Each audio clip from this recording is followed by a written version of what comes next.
Hello everyone, চিকেনটা একটু অন্যরকমভাবে রান্না করবো, তার জন্য চিকেনটাকে ফ্রাই করে নিয়েছি। আর এখানে দেখো আছে লেবু পাতা রাখা, আর তার মধ্যে দিয়ে দেবো এখানে পেঁয়াজ কুচানোর পর দিয়ে দেবো পেঁয়াজ রসুনের পেস্ট।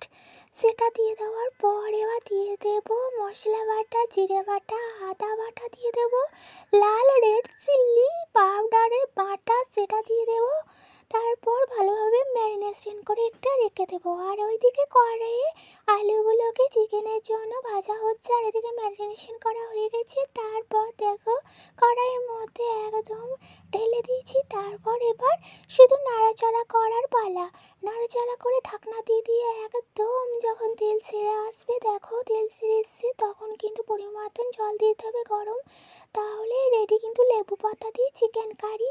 তো দেখো এত সুন্দর কালার এসছে, আর খেতেও কিন্তু দুর্দান্ত টেস্টি হয়েছে। তো তোমরা যারা এখনও তৈরি